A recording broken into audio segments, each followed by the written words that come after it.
A handful of undrafted guys are quietly strapping on a helmet, ready to prove that somebody or every damn team messed up. Physical. I love the technique. I love the hand placement. I love all of the understanding what is happening around him.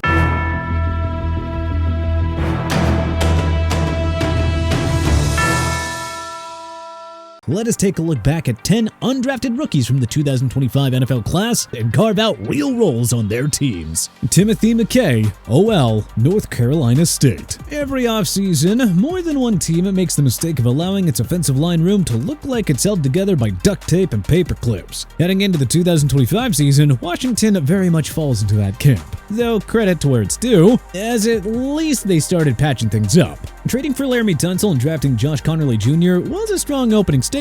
The interior of the line, however, still feels like an open audition. Enter Timothy McKay, who flipped from tackle to guard during his final year at NC State and didn't just hold his own, he thrived. The Commanders saw enough to make him a priority in undrafted free agency, and yeah, that makes sense. Their depth chart behind the starters is basically just contractual placeholders with guys like Nate Herbig, Trent Scott, Chris Paul, who are all free agents after the season. McKay could quietly emerge as a plug-and-play depth piece with starter upside.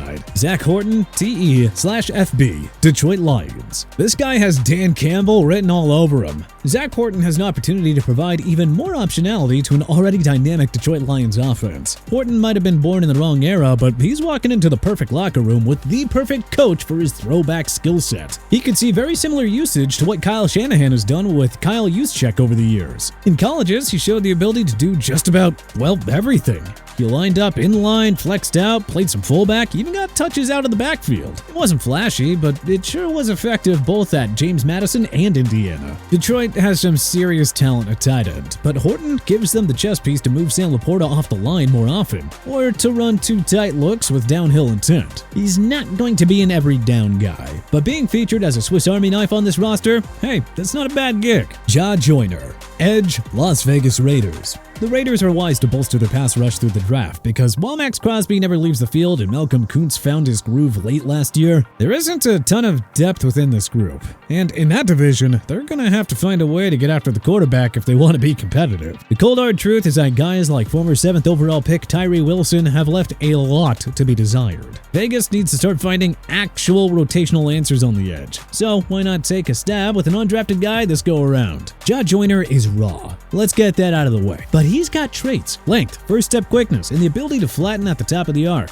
Minnesota moved him around a bit, but when they just let him pin his ears back, he flashed legitimate bend and closing speed. Don't be shocked if we see him play a non-trivial role in their D at some point this season. Jon Conurs TE Miami Dolphins. At 6'4", 265 pounds, Jon Conurs brings a versatile skill set to Miami's tight end room. In his lone season at Texas Tech, he recorded 30 receptions for 320 yards and 5 touchdowns, leading all tight ends on the roster. With Jonnu Smith turning 30 before the 2025 season and lacking the inline blocking strength that the Dolphins like for some of their run-heavy sets, Conurs has a clear path to contribute early. His combination of size, blocking ability, and versatility could make him a key component in Miami's offense. He's not a dynamic separator, but Conurs can anchor in the run game, sustain blocks and pass pro, and chip in as a short to intermediate target. For a team that plays a ton of 21 personnel and wants to keep Tua clean while stretching teams horizontally, a guy like Conurs, who can help in the blocking game and leak out into space, has real roster value. He's got the frame, the temperament, and enough flashes on tape to project as a glue guy in this room. Don't be shocked if he's getting meaningful snaps by mid-season. Willie Lampkin, OL, Los Angeles Rams. The Rams love functional versatility on their O-line, and Willie Lampkin fits that bill despite being built like a brick phone booth. At 5'10", 280 pounds, he is a pure outlier in terms of his build. But man, the tape is something to behold. It is pure leverage clinic. Not only did he hang, he manhandled Power 5 defenders in space. Lampkin is explosive out of his stance, wins early with hand placement, and when he gets underneath you,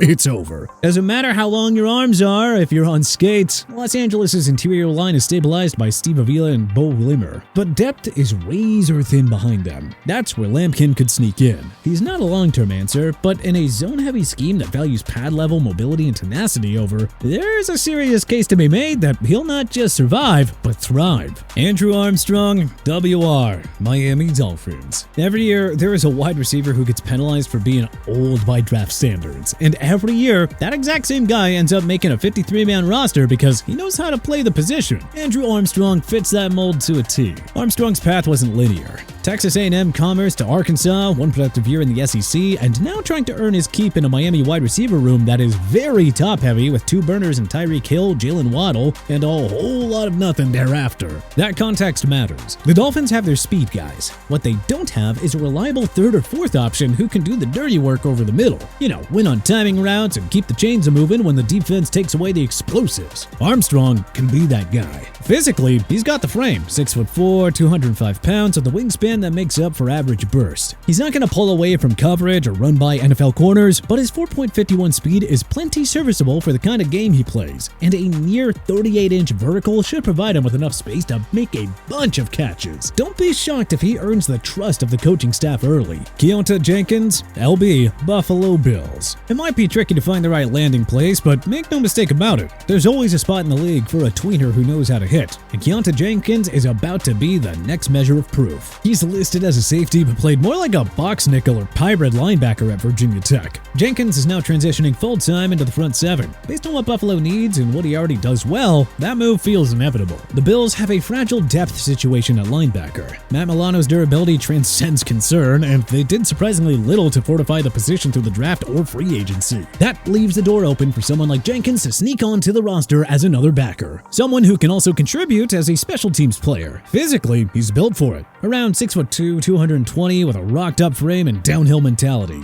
Jenkins racked up 19.5 tackles for loss over his final 2 seasons, and while he's not a pure edge guy, he knows how to knife his way through gaps and disrupt the offense at the second level. Buffalo needs guys who can run, hit, and play with tempo on fourth down. Jenkins does all three, and he might just end up being a functional piece in the linebacker rotation by mid-season. Valentine, OT, Arizona Cardinals. Arizona's right tackle situation is in many ways pending.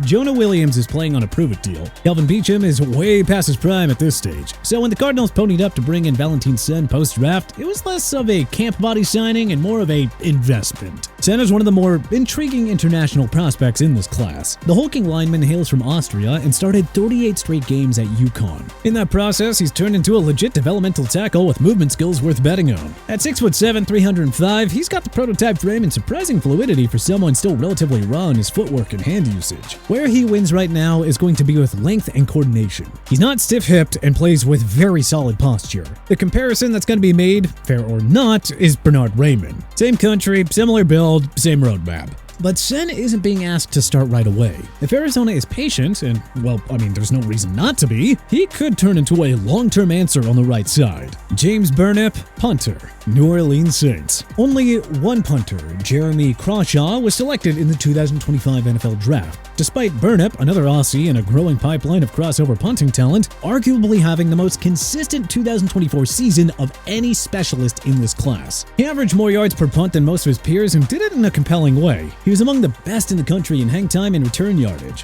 which are the kind of measurables that tend to translate well into the NFL. Of course, they did try this approach last year, taking Matthew Hayball as an undrafted free agent, who was somewhat underwhelming, and now he'll have to fight for his job against another undrafted punter. The signal is clear though. New Orleans needs more bang for their buck in the field position game, and Burnip has a stronger leg and arguably more upside. So don't be shocked if you see him take it from his countrymen. Sebastian Castro, safety, Pittsburgh Steelers. Sebastian Castro is a bit of a throwback safety. He's by no means an elite tester, he won't wow you on the stopwatch, but the guy just finds the football and makes tackles. But hey, that's more than half the battle. And for a franchise like Pittsburgh that still values instincts and physicality in its defensive backs, that's a perfect fit. Castro played primarily as a nickel/box safety at Iowa, where he made a living diagnosing the run, disrupting throws underneath, and playing with non-urgency. Say what you will about the measurables, but Castro is a tone setter with a nose for the ball and a tackling profile that jumps off the screen, even if his straight line speed doesn't. For the Steelers, that's a very useful piece. Minkah Fitzpatrick is the star, but beyond that, the depth chart is wide open.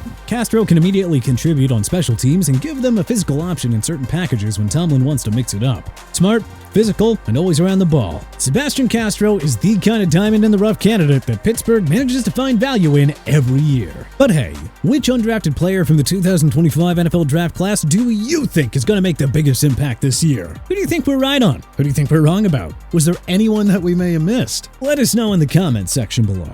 If you like this video and learned a thing or two, then hey, clicking the like button helps us out a ton. And you know, we really appreciate it. If this is your first time coming around to TPS though, then subscribing is a great idea because we put out videos like this every single day. But as always, thanks for watching and we'll see you guys next time.